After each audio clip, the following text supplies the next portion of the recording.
Hi. Sorry to anybody watching this, if I was kind of up in the grill a second ago. I have my phone positioned on my side table against a glass and a mug. So I had to kind of get in at an odd angle to actually start recording the video. What I want to do today is do a read aloud of Amy Hempel's Tom Rock Through the Eels. And this story is from which collection? I believe At the Gates. Yeah, it is from At the Gates of the Animal Kingdom by Amy Hempel once again. And this is called Tom Rock Through the Eels. I believe this is going to be the longest one that I've read thus far, and it is still not incredibly long. It's just one that I think everybody could stand to hear this one. And I don't have any questions prepared because I just want to read this one, and I'm gonna upload it.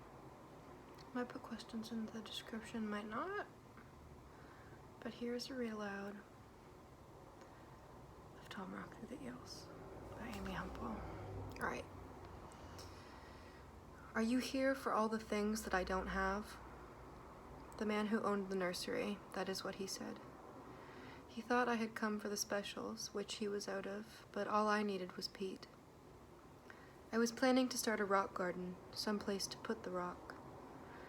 The Tom Rock had been underwater, under 30 feet of clear-cut water cut by red eels beneath a pier on Lake Ontario in 1963.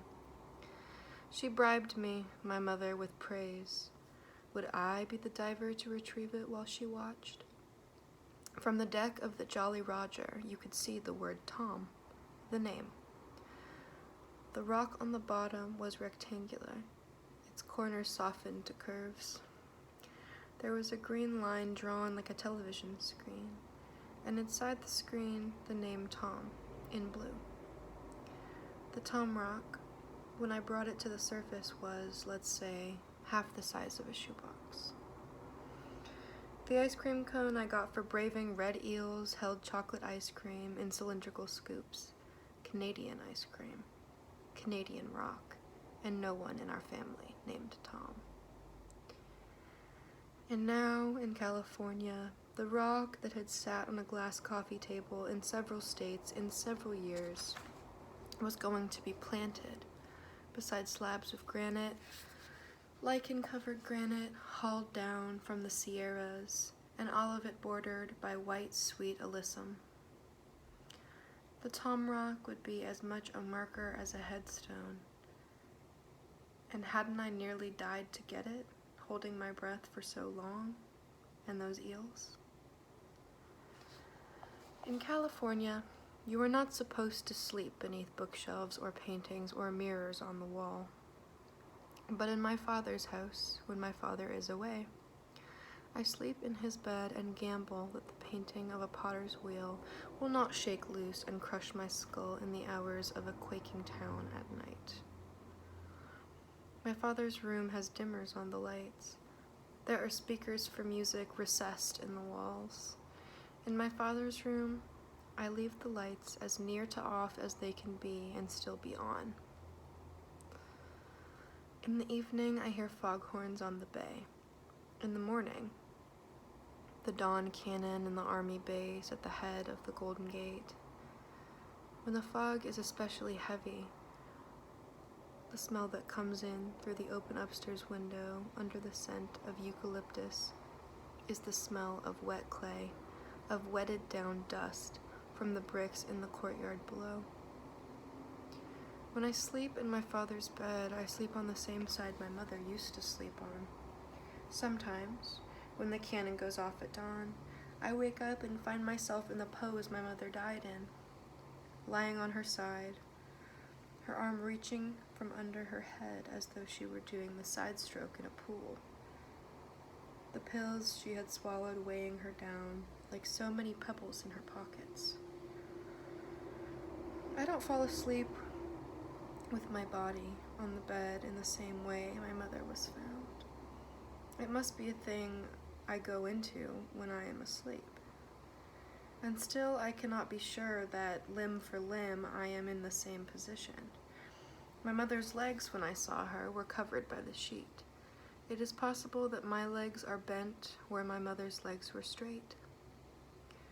This is where after this stops being dawn and muffled cannons and waking to a morning of eucalyptus-scented fog.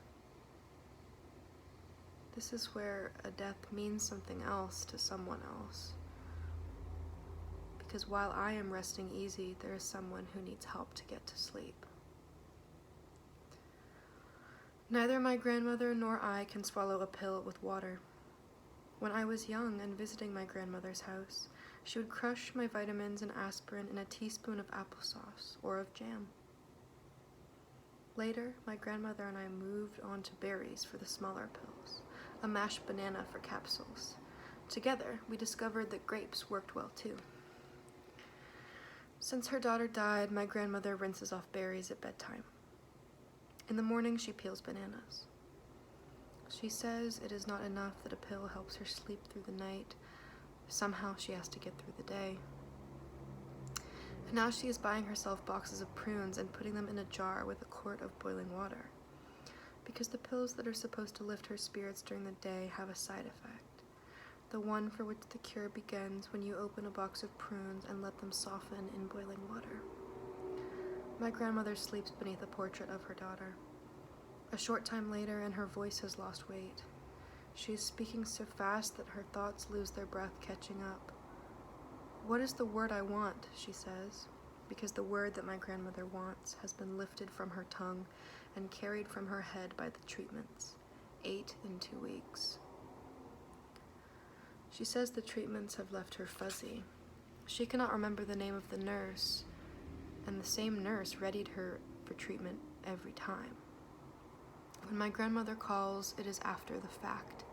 She doesn't talk about a thing until it's done. "Darling, can you help me?" my grandmother says. "Help me remember the good times with your mother." My mother said, "What?" I said, I forgot what I was going to say." "Then it must have been a lie," my mother said. California to the Midwest is 48 hours by train. And don't you know that in 48 hours aboard a train, in probably only 4, you will meet the extroverted youth with guitar who takes over the club car for spontaneous hootenannies. You will stand in line for snacks behind good clothes on bad bodies, behind the man who is so drunk he has lost his shoes, and so belligerent no one will help him find them. A thing you would not think would be good is orange juice in a can. On a train, canned orange juice poured over ice tastes good. On the Lakeshore Limited, I try to sleep in the day and take advantage of the cars at night when it is quiet enough to hear carbonation in a glass across the aisle, when you can wake from drowsing because 3 rows back, someone is peeling an orange. When the car lights go out, a porter brings me a blanket. He tucks it around my shoulders like, what else? Like a mother. I see my face reflected in the window and face the sad truth that I happen to look my best when there is no one there to see. My head against a small synthetic pillow, I think, mothers. They teach their daughters to use pumice on their heels and to roll a lemon inside its skin before slicing to bring out the juice. My mother said men, unless they were sober. What they meant when they asked you to marry was that you looked nice in that dress, or they liked your hair that way. Every so often we tried to shop together, tried to bake together, tried together to teach ourselves something from a how-to book. Mostly I did things around her, the way nurses change the sheets with the patient still in bed. I think back to a certain Christmas morning, back to a summer vacation on a lake. I go back further still to the beginning of my mother and me. When I have to say something, here is what I can say. That when I was born, my mother wore me like a fur. Mrs. Price told me I didn't have to ring their doorbell.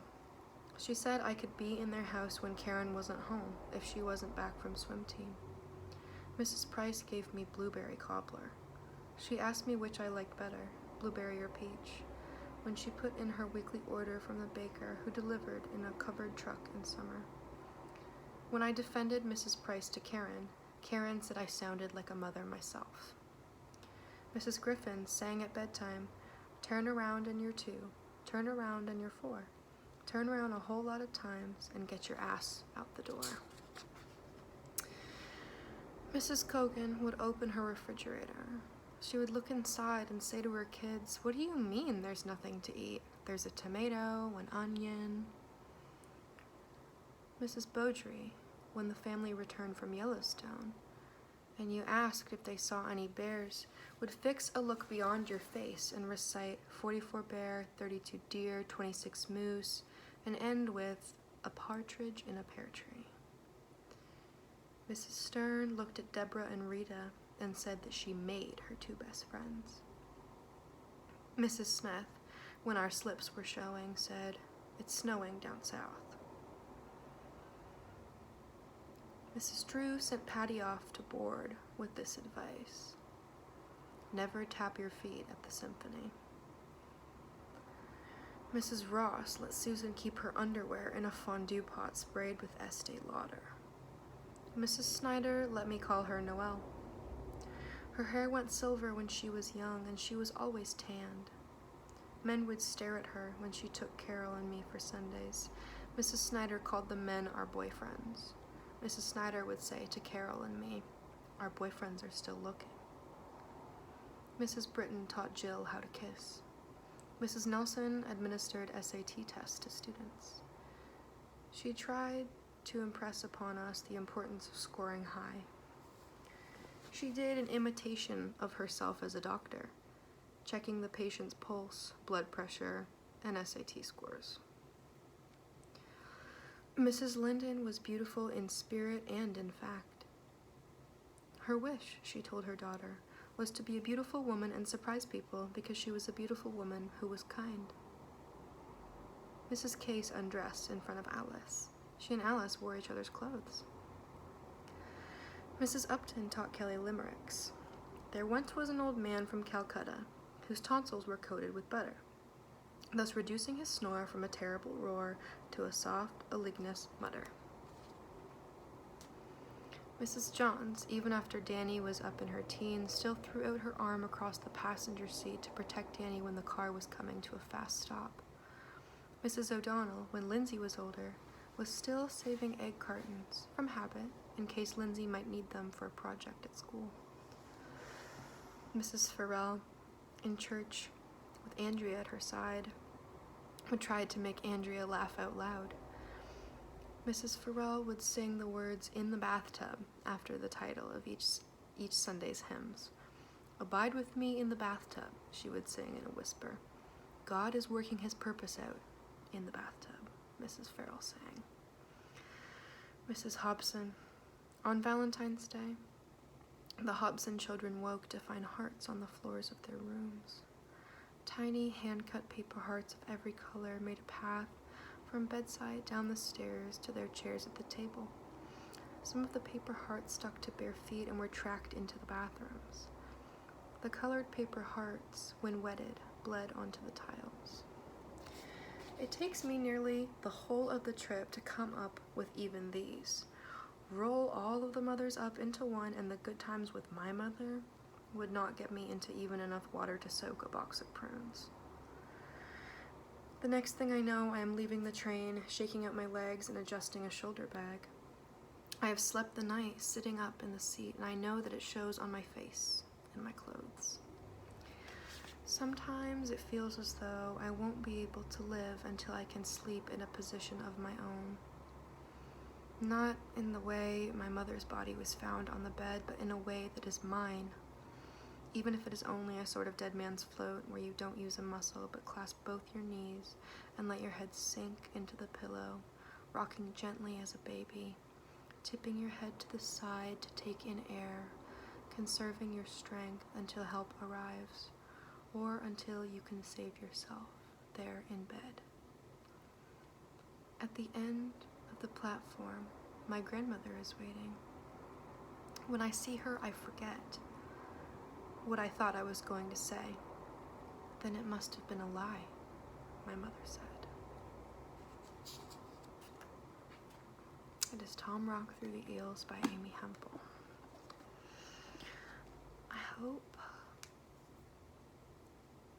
you guys like this story. I feel like I've probably said it about every story that I've read by Amy Hempel because she is near and dear to my heart, but this story in particular is one that is super close to my heart, and I believe that is all I have right now. I hope everybody's doing okay. It's been a turbulent year. You know, for us like West Coasters, it's been a turbulent last week. We're all trying our best. I hope you enjoyed this video, and I hope you tune back in for more. Thanks.